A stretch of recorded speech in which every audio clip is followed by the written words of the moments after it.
6 सितंबर अज़्म वफा का दिन, 6 सितंबर जुर्रतो बहादुरी का दिन, 6 सितंबर कुर्बानियों को याद करने का दिन। 6 सितंबर का दिन सिर्फ पाकिस्तान ही नहीं बल्कि दुनिया की अस्करी तारीख में भी अहमियत का दिन है, क्योंकि इस दिन तारीख ने एक मर्तबा फिर यह सबक दिया कि अगर जज्बे जिंदा हों तो अपने से कई गुना बड़े दुश्मन के नापाक मंसूबों को खाक में मिलाया जा सकता है। बुज़दिल दुश्मन ने जिस तरह 6 सितंबर 1965 को रात की तारीकी में ऐलाने जंग किए बगैर बैनुल-अक़वामी सरहद की खिलाफ वर्जी करते हुए लाहौर पर हमला किया, तो उसका यही इरादा था कि चंद घंटों बाद लाहौर जिमखाना में बैठकर फतह का जश्न मनाएंगे। लेकिन दुश्मन को मालूम नहीं था कि अजीज भट्टी शहीद जैसे बहादुर सपूत अपने मादरे वतन के चप्पे चप्पे का दिफा करने के लिए यहां पर मौजूद हैं। लाहौर पर हमले के 24 घंटों के बाद दुश्मन ने 500 टैंक और 50,000 फौज के साथ सियालकोट पर भी हमला कर दिया। पाकिस्तान की तरफ से सिर्फ 125 टैंक और 9,000 जवान मैदान में मौजूद थे।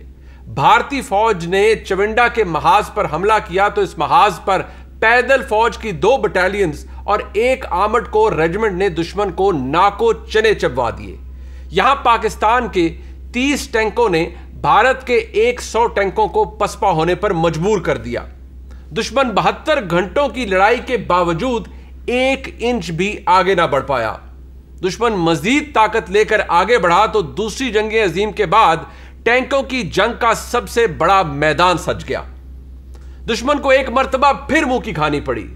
पाक फौज ने इस जंग में दुश्मन का यह हाल किया था कि उसके जर्नैल अपनी ही जबानी बहुत कुछ बयान करते हैं। बड़ी फौज के साथ साथ पाकिस्तान की फिजाई फौज ने भी जुर्रत की दास्तानें रकम कर दी। MM आलम ने सरगोदा के करीब एक झड़प में चंद सेकंड के अंदर दुश्मन के 5 तैयारे गिराकर आलमी रिकॉर्ड कायम कर दिया। 17 रोज की इस जंग के दौरान पाकिस्तान के हवाबाजों ने 35 तैयारों को दू-बदू मुकाबले में और 63 को जमीन पर ही गिरा दिया। 32 तैयारों को त्यारा शिकन तोपों के जरिए तबाह किया गया। भारत के 110 तैयारे तबाह हुए, जबकि पाक फिजाइया ने दुश्मन के 149 टैंक, 200 जंगी कारें और 20 बड़ी तोपें भी तबाह की। सितंबर 1965 में पाकिस्तानी कौम ने अपनी फौज के शाना बशाना जज्बा हुर्रियत की बेमिसाल दास्तानें रकम करके पूरी दुनिया में अपना लोहा मनवाया। यही वजह है हमारा दुश्मन जब हमें जंग के मैदानों में शिकस्त देने में नाकाम रहा तो उसने पाकिस्तान के बाजारों, इमारतों, तालीमी इदारों, खेल के मैदानों पर हमलों के साथ साथ साइबर सिक्योरिटी और सोशल मीडिया को अपने मजमूम मकासद के लिए इस्तेमाल करना शुरू कर दिया, जो सिलसिला आज भी 5th जनरेशन वॉर की सूरत में जारी है। तनतनाते दहशतगर्दों के खिलाफ ऑपरेशन ज़र्बे अज़्ब हो या आबादियों में रूपोश फसादियों के खिलाफ ऑपरेशन रद्दुल फसाद, धरती के सपूतों ने जुर्रत और बहादुरी की ऐसी ऐसी मिसालें कायम की हैं कि जिन्हें सुनहरे हरूफ से भी लिखा जाए तो हक अदा ना होगा। ज़र्बे अज़्ब और रद्दुल फसाद ऐसे ऑपरेशंस हैं जिन्हें दुनिया में मिशन इम्पॉसिबल समझा जाता था, लेकिन अफवाज पाकिस्तान ने अपने अज़्म और हौसले और बेहतरीन हिकमत अमली से इन्हें कामयाब कर दिखाया। आज जब हम पुरअमन फिजाओं में सांस ले रहे हैं तो हमें इस अमन की कीमत अपने जान से अदा करने वाले धरती के सपूतों को जरूर खिराज अकीदत पेश करना चाहिए। इस मकसद के पेश नज़र हम एक शहीद को खिराज तहसीन पेश करने के लिए आपको एक ऐसे सपूत के ख़ानदान से मिलवाएंगे जिसने 17 दिन कबल बलूचिस्तान के ज़िला अवारान में जामे शहादत नोश किया। कैप्टन काशिफ शहीद, जिनका ताल्लुक रावलपिंडी के इलाके चकलाला से है, आज से कुछ दिन कबल 21 अगस्त को एक रेस्क्यू ऑपरेशन के दौरान जामे शहादत नोश कर गए। एक ब्रेक के बाद हम आपको कैप्टन काशिफ शहीद की दास्तान खुद उनके वालिदैन की ज़बानी सुनाएंगे। हमारे साथ रहिए।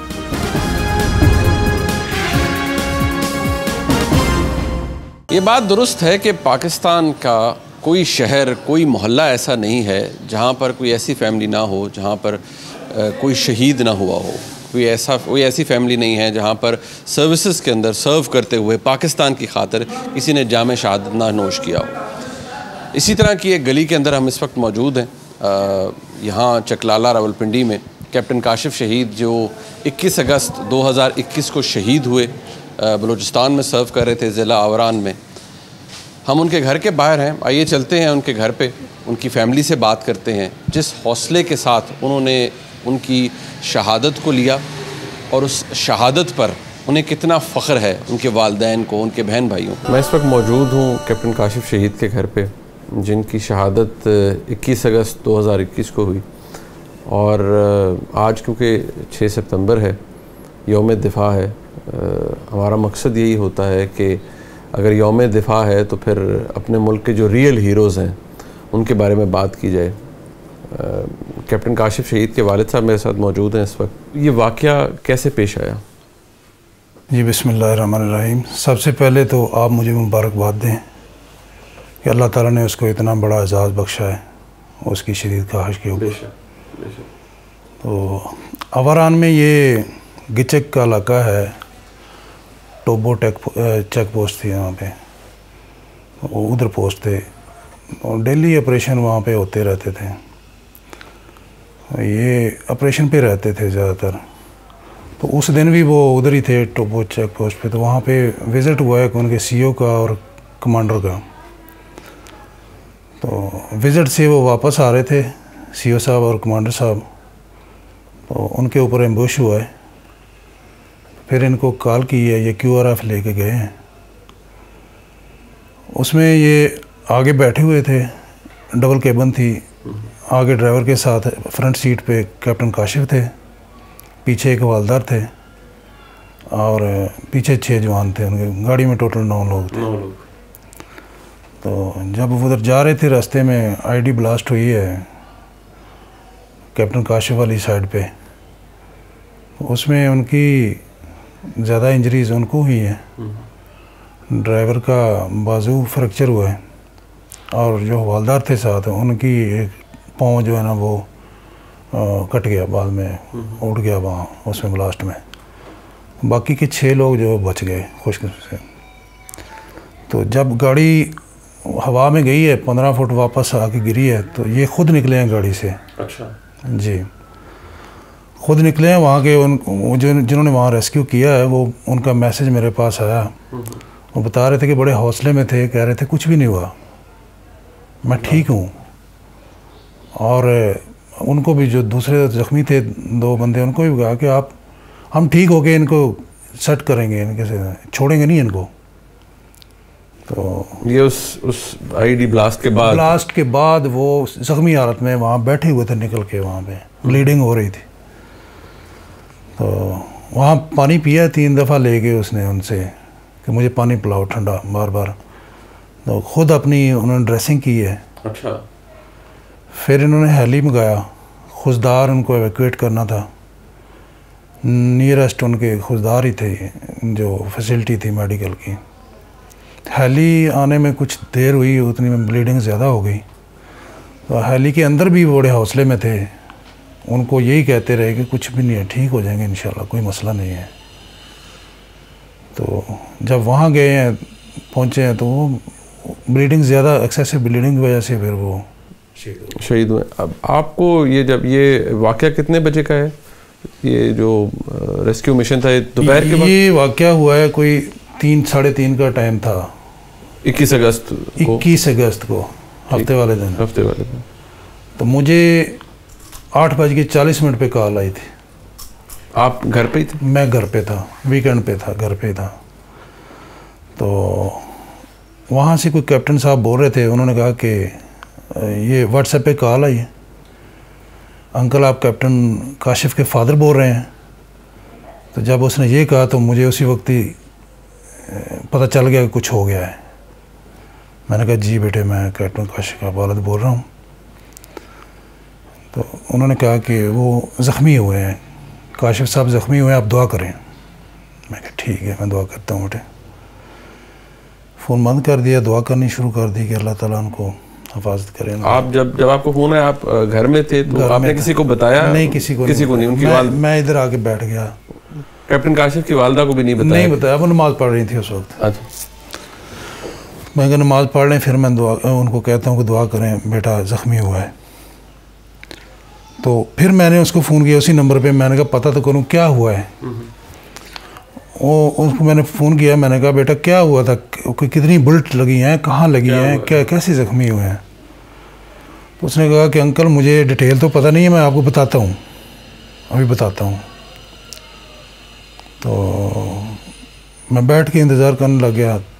5 मिनट के बाद फिर एक फ़ोन आया दूसरे नंबर से। अच्छा। तो वो खुशदार से वो कर्नल साहब थे, उन्होंने बताया कि कैप्टन काशिफ साहब शहीद हो गए हैं। तो मैंने इन्ना लिल्लाहि व इन्ना इलैहि राजिऊन पढ़ी। बड़ा बेटा मेरे पास बैठा था, वो रोना शुरू हो गया। फिर उसकी वालदा को, बहनों को पता चला। फिर तो हमसी साहब, आप खुद, क्योंकि आपका ताल्लुक़ फ़ौज से है, आपने ख़ुद भी इंजीनियरिंग सर्विसेज में है, जब कैप्टन काशिफ का कमीशन हुआ था, ये आपके जहन में रहता था कि वो फील्ड में है, पोस्टिंग्स हैं और बड़ी मुश्किल जगहों पर पोस्टेड हैं? जी, आप सुन के थोड़ा सा होंगे कि मुझे हर वक्त यही था, ये जो वाक़या हुआ है, कि मुझे मेरे जहन में होता था कि ये होगा, ये किसी वक्त ख़बर आ जाएगी। आपको ये रहता था? जी बिल्कुल। तो मैं एक्सपेक्ट कर रहा था ये। अब आपकी आखिरी दफ़ा कैप्टन काशिफ से बात कब हुई? वो रमज़ान शरीफ में आए थे। बात तो उनकी मेरे साथ 4 दिन पहले हुई है, यानी शहादत से 4 दिन पहले। मेरे ख्याल में 15-16 को हुई है। अच्छा। तो हमें तो वो हालात का नॉर्मली बताता था कि सब खैरियत है, ठीक है, कुछ भी नहीं है, कुछ भी नहीं है। तो अपने दोस्तों को बताता रहता था। वो बाद में उनकी सारी पता चला कि उधर कैसे हालात थे। तो हमें तो यही कहता था कि नॉर्मल है हालात, ऑपरेशन पे जा रहा हूँ, दुआ करें, ऑपरेशन पे जा रहा हूँ, दुआ करें। तो ऑपरेशन पे रहते थे ये। अपनी यूनिट के बहुत बहादुर अफसर थे। बेशक। मुश्किल से मुश्किल ऑपरेशन जो थे वो ये करते थे। काफ़ी सारे दहशतगर्दों को ठिकाने लगाया इन्होंने और गिरफ़्तार भी किए हैं। कुछ तस्वीरें भी शेयर करते थे। रामसिंह साहब, जो एक बेटे और बाप का ताल्लुक़ होता है, जब भी कभी, जाहिर बात है आपके साथ बैठते थे, कभी एक होता है ना कि जब ख़ास तौर पर जवान हो, बहादुर हो, फ़ौज में हो, तो एक जज्बा ईमान भी होता है, जज्बा होता है कि मैंने इस मुल्क के लिए कुछ करना है। कोई ऐसी बात आपको याद है अपने साहबजादे की जो कि आपको आज याद आती हो कि वो ये कहते थे? वो मुझे तो उन्होंने डायरेक्ट कभी नहीं कहा था, लेकिन अपनी अम्मी से 3 दफ़ा उसने ये इज़हार किया है। एक दफ़ा उनको कहता है कि मुझे जितना यकीन था ना कि मैं आर्मी में जाऊंगा, उतना ही यकीन मुझे ये है कि मैं शहीद होऊंगा। अल्लाह अकबर। तो एक दफ़ा उन्होंने कहा कि आपकी शादी हम करेंगे तो उधर से आओगे। तो उसने कहा कि मैंने कैप्टन बनना है तो शहीद हो जाना है। ये अपनी वालदा को कहते थे? वालदा को। तो वालदा कहती थी ऐसी बातें नहीं करते, तो फिर हंस पड़ता था। अच्छा। जिस दिन ये शहीद हुए हैं, उनका एक व्हाट्सएप के ऊपर मैसेज वायरल भी हुआ है, शायद आपने देखा हो या नहीं। उसमें भी अपने दोस्त के साथ उसकी चैट है। तो वो उनको कहते हैं कि अल्हम्दुलिल्लाह मैं जा रहा हूँ आगे। तो उसने कहा कि इतनी दूर क्या करने जा रहे हो? कहता है शहीद होना है भाई, इंशाअल्लाह। मोटिवेटेड, ये उसके अल्फाज थे। कैप्टन काशिफ शहीद की वालदा मेरे साथ इस वक्त मौजूद हैं, उनकी बहनें मौजूद हैं। माओं के बड़े अरमान होते हैं बेटों को लेकर। जाहिर बात, उन्होंने फ़ौज ज्वाइन की, फिर लेफ्टिनेंट, फिर ऑब्वियसली फिर कैप्टन बने। जी जी। तो आप जब उनसे जिक्र करती थी कि भाई आपकी शादी करनी है या आपके लिए कोई रिश्ता तलाश करनी, तो क्या कहते थे आगे से? वो कहते थे, जैसे लड़के कहते हैं ना कि हम अपनी मर्ज़ी से करें, तो मतलब अपनी पसंद से करें या अपनी कोई राय दें। वो कहते थे जैसे आपने करना है बस आपकी मर्ज़ी। तो रिश्ता भी मैंने सिलेक्ट कर लिया था अपने भाई की बेटी का, तो वो उस पर राज़ी था। उसने यही हमें कहा कि अब्बू जी जैसे आपकी मर्ज़ी। तो मैं इस पर कुछ नहीं कहता। तो सही था, ठीक था, शुक्र अल्लाह का। वो हमारा बहुत फर्माबरदार बच्चा था। वो उसको ये होता था कि मैं माँ, अब मेरी वजह से माँ के चेहरे पे कोई परेशानी ना आए। तो जब भी उसने मेरे साथ बात की ऐसे तसल्ली से, हौसले से, तो ठीक रहना है आपने, सेहत बनाओ अपनी, क्यों आप क्या सोच रही हो अम्मी जी? जब मैं थोड़ा सा ऐसे बंदा हूँ, और 100 मसाइल होते हैं करके, अब क्या मसला है, आप क्या सोच रही हैं, क्या हुआ है? मैंने कहा बेटा कुछ भी नहीं हुआ काशिफ, कुछ भी नहीं हुआ। तो बस वो जब भी आता मेरे साथ ऐसे ही लेट जाता, प्यार करता।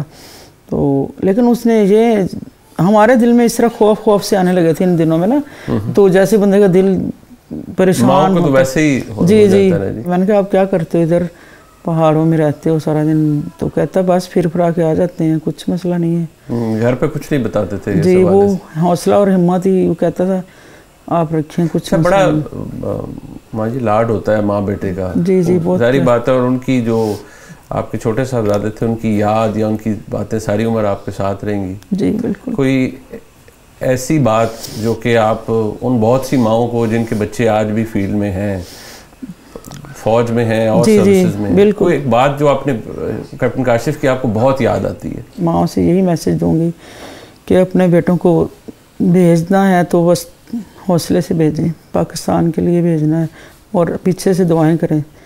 दिल मैं जब पढ़ती थी ना सूरत फतेह और वो इस तरह की काफ़ी सूरतें मैं उसके लिए पढ़ देती थी, तिलावत करती थी, तो रात को तो मैंने तस्वीर ली हुई थी, मैं तकरीबन कोई 1-2 का टाइम हो जाता, तस्वीर नहीं छूटती थी, तो फिर मुझे सुकून सा मिल जाता था। जैसे बंदा कहता है ना कि अब मैंने बहुत कुछ कर लिया, इसके लिए पढ़ लिया, इसको पहुंचा दिया, दम कर दिया उसके ऊपर ऐसे तसव्वुर में, तो फिर मुझे सुकून मिल जाता था, फिर मुझे नींद भी आ जाती थी।